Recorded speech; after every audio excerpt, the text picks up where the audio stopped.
नमस्कार, मी कौस्तुभ धनंजय होनमाने. आम्ही रावेण या प्रोग्राम अंतर्गत कृषी संत मुक्ताई शासकीय कृषी महाविद्यालयाचे आम्ही सर्व चतुर्थ वर्षाचे विद्यार्थी आज आम्ही खिरोदा या गावात प्रगतशील शेतकरी गोविंद जनार्दन चौधरी यांची आज मुलाखत घेण्यासाठी आज आम्ही इथं उपस्थित झालो आहोत. नमस्कार. नमस्कार. आम्ही रावेण या प्रोग्राम अंतर्गत संत मुक्ताई शासकीय कृषी महाविद्यालय मुक्ताईच्या मार्फत आम्ही आज खिरोदा गावातील असलेले प्रगतशील शेतकरी यांच्याशी आज आपण भेट घेणार आहोत. तर सर, पहिला तुमचा एकदा परिचय करून देताल का आम्हाला? तुमचं नाव सांगा. गोविंद जनार्दन चौधरी. गोविंद जनार्दन चौधरी. तुमचं कौटुंबिक पार्श्वभूमी कशी आहे? तुमच्या घरात किती राहतात? माझे आई वडील, भाऊ, मी, माझी पत्नी, 2 मुलं. वडील काय व्यवसाय करतात? शेती. तर तुमचं शिक्षण किती झालं? BA मराठी. आणि तुम्ही शेती किती वर्षापासून करतात? 19 वर्ष. आणि शेती सोडून तुमचा दुसरा कोणता व्यवसाय वगैरे करता का? शेतीच मुख्य व्यवसाय. शेतीच मुख्य व्यवसाय. बरं, तुमचं प्रमुख गाव कोणतं? खिरोदा, यावल, तालुका रावेर, जिल्हा जळगाव. शेतीचं तुमचं क्षेत्र किती आहे? क्षेत्रफळ आमचं वैयक्तिक 4 एकर आहे, बाकी 15 एकर भागीदारी करतो. भागीदारी करता का? तरी प्रामुख्यानं कोणकोणती पिके घेता तुम्ही? पावसाळी केळी, ज्वारी, भुईमूग. आणि सिंचनासाठी तुम्ही प्रामुख्याने कोणत्या साधनांचा वापर करता? विहीर, उपनदी. विहीर. आणि पेरणीपूर्वी जमिनीची तुम्ही मशागत कशी करता? ट्रॅक्टरने नाकारती करायचे, सरी पाडायची, पेट्रोल करायचे, काय ते वापर करायचा केळीसाठी. आणि जे कोरडीचं पीक असतं त्यासाठी नाकारती केली की रोटर करायचा. खतांचा वापर तुम्ही कसा करता पिकांच्या केळी, हळद, आलं हे जे पीक आहे हे मुख्य पीक आहे. याच्या आधी शेणखत टाकावं लागतं, नंतर काही 50% रासायनिक आणि 50% जिवंत स्लरी, जीवाणू. गाईचं शेण, गाईचं मूत्र, गुळ, काही जीवाणू भेटतं मार्केटमध्ये, ते टाकायचं. तण, कीड, रोग आणि यांचं व्यवस्थापन कसं करता तुम्ही? तणाचं नियोजन म्हणजे असं केळी जातं ते खुरपणी केली की मजूर लावून पूर्ण निंदाई करून घ्यायचे. तणनाशक नाही वापरत आम्ही. तणनाशक वापर कोणत्याच प्रकारचं तणनाशक नाही वापरत. तरी कृषीमध्ये तुम्ही यंत्र कोणकोणती वापरता? पेरणी यंत्र आणि टोकन यंत्र. पेरणी आणि टोकन यंत्र एवढे बस. आणि ते वखर, कोळप, पण हेच आहे आपल्याकडे. तरी मग तुमचं आधुनिक कृषी तंत्रज्ञानाविषयी काय मत आहे? आधुनिक तंत्रज्ञानापेक्षा जे काही आजची शेती आहे हे बैलजोडीवरच आधारित आहे.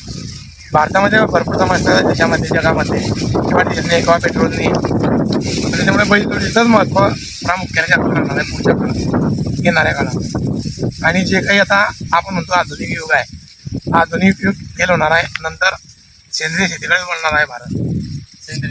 सेंद्रिय शेतीबद्दल तुम्ही काय सांगू शकता? सेंद्रिय शेती म्हणजे काय? हे जे जीवाणू आहे हिच्यावरच सेंद्रिय शेती आहे. जीवाणू म्हणजे सेंद्रिय.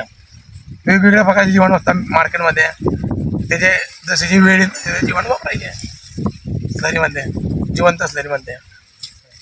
किंवा गांडूळ वर्मी वॉश आहे, गांडूळ खत पाणी आहे, काही गाईच्या शेणापासून बनवलेलं वर्मी स्लरी आहे जिवंत, तांदूळाचं पाणी, हिच्यावरच केळीचं प्रिपरेशन घ्यायचं. तर मग आपल्या मालाची विक्री कशी करतात? सौदा मार्केट प्रमुख. सौद्यालाच तुम्ही करता. प्रमुख पिकांचं सरासरी तुमचं उत्पादन किती? केळीचं सरासरीचं गळाचं वजन 30 किलो असतं. आणि उत्पादन विक्रीसाठी तुम्हाला अशा काही अडचणी वगैरे येतात का? अडचणीत आपण भारतात ती समस्या सोडवणं मुश्किल आहे. तरी तुमचं काय मत आहे? मार्केटने ना भारतात कोणी कृषी मंत्र्याचं लक्ष नाही, कोणी कृषी अधिकाऱ्याचं लक्ष नाही इकडे. शेतीमध्ये करताना तुम्हाला काय समजतं? प्रामुख्याने रासायनिक खतं वेळेवर भेटत नाही. बस. मार्केट आपलं पीक विकताना भरपूर समस्या आहेत, मायनसमध्ये द्यावं लागतं. आणि हवामान बदलाचा आपल्या शेतीवर काय परिणाम होतो? हवामान बदलाचं काय? केळीचं असतं, हिवाळा आला की करपा येतो, उन्हाळा आणि पावसाळ्याचा जो मध्यंतरी काळ असतो जून महिन्याचा 1 ते 10, ते नुकसान होतं. केळी हवा येते, 100% नुकसान होतं, 70% नुकसान होतं. या शेतकरी मायनस आहे. हवामान विभाग नाही आमच्याकडे. भविष्यात जर तुम्हाला नवीन तंत्रज्ञान स्वीकारण्याची समजा गरज पडली तर तुम्ही काय विचार करता? विषय गरजच पडणार नाही. गरज पडली तर एकमेव पर्याय म्हणजे बैलजोडी. बस. मग आपल्या शेतीविषयी भविष्यात असलेले उद्दिष्ट काय सांगू शकाल का? भविष्यात शेतीचं काय, शेती मायनत चालली आहे सध्या, त्याच्यामुळे जे आहे तेच आहे, उद्दिष्ट नाही सध्या. पण आता मग तुमच्या आता येणाऱ्या नव्या पिढीला तुम्ही काय उद्देश देता, म्हणजे काय सल्ला देता शेतीविषयी? शेती आहे मग जो आमचा जिल्हा आहे किंवा आमचा जो सर्कल आहे, त्यात एक हवामान केंद्र उभारलं पाहिजे की जेणेकरून सरकारनं पुढल्या 4 महिन्याची मागच्या म्हणजे जागरूकता केली पाहिजे शेतकऱ्यांमध्ये. किंवा तुम्ही या हवामानावर पीक लावा, या हवामानावर ते पीक लावा. तिथे जर तसं केलं तर भविष्यातली पिढी टिकेल. त्याचा शेतीचा अंत नक्की आहे. शेतीला मजूर भेटणार नाही, शेती कोणी करणार तर भारत सरकारनं नाही उपाययोजना केल्या. तुमच्या पुरस्कारावर मला असं काय सांगू शकता? सामाजिक पुरस्कार आहे किंवा काही कोणी पाण्यात पुढं जातं त्याला वाचवायचं, काही ॲक्सिडेंट झाला काही त्याला वाचवायचं, मरत्या माणसाला वाचवायचं, किंवा जो गरीब आहे त्याला दवाखान्यात द्यायचा आपण, थोडे पैसे स्वतःला लावायचे. सामाजिक कार्याचं हेच आहे. किंवा कोणत्या एखाद्या गरीब माणसाला योग्य वेळ मदत मिळाली किंवा शेती त्याला दुसरा सल्ला देणं आपले. धन्यवाद सर, मला सहकार्य केलं आम्हाला. नक्कीच या अडचणीचं पुढं विश्लेषण होईल अशी आम्ही आशा बाळगतो. मला नाही वाटत की सरकारने विश्लेषण करेल आमच्या समस्या.